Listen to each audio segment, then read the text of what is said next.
Hi guys, let's talk about the Black History Fact of the day. Today we're going to be talking about the US Capitol and the White House and how it was built by slaves, okay? It was built off the backs and the help of Black slaves and other races as well, but primarily Black slave, working alongside white laborers and craftsmen.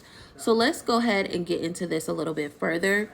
So the Capitol, the original Capitol building, was burned by British troops in the War of 1812. And since its inception, the U.S. Capitol has symbolized democracy and liberty to the American public. But like the White House, enslaved laborers played a crucial and oftentimes overlooked role in the construction and were excluded from the freedom it embodies.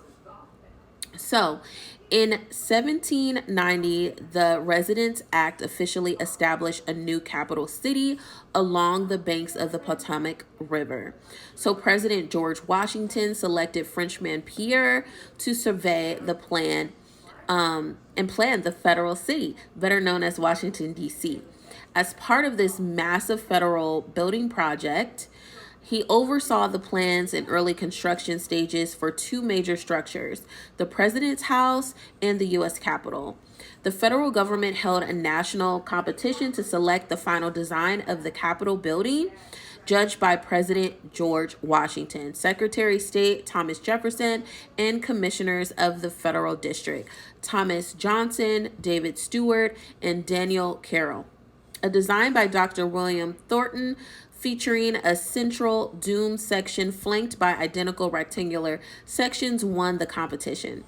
Construction on the foundation of the U.S. Capitol building began on Jerkins Hill, what we know today as Capitol Hill, in August 1793, and the cornerstone of the building was laid in a public ceremony that September. The lengthy process of constructing the U.S. Capitol relied upon free and enslaved laborers at every step. As a city in its infancy, Washington, D.C., frequently experienced a shortage of free white craftsmen for hire on construction projects.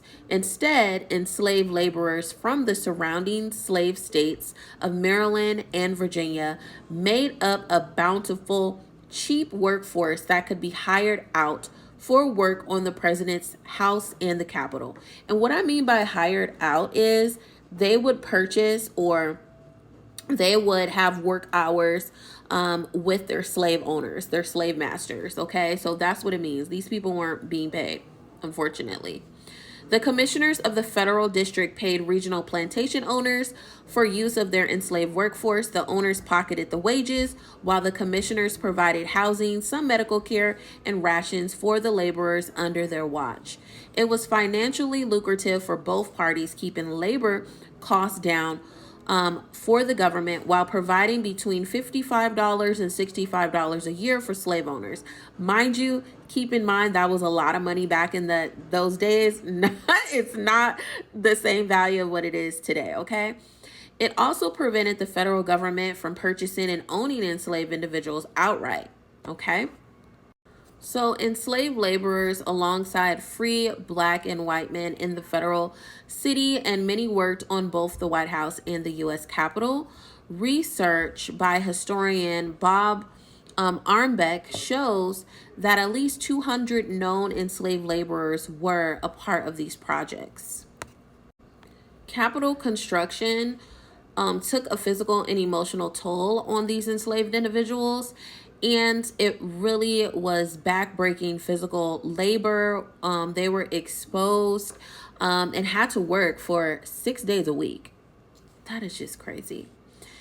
And as a result, people were getting ill. There was a lot of injuries and fatigue accompanied by, broken outbreaks of smallpox and other diseases.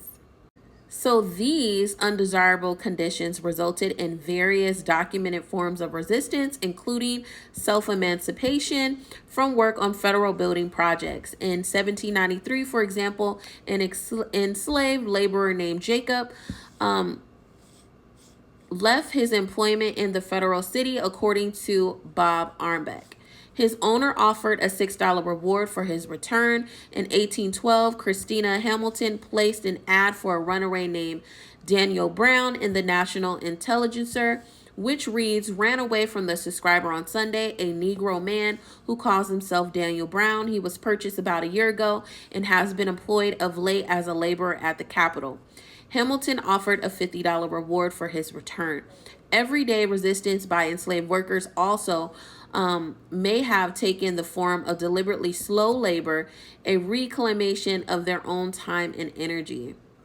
So if you guys want to know more before wig gets in scrubbing everything, you guys could go on the whitehousehistory.org to learn more about this brilliant information before we can't learn about this anymore.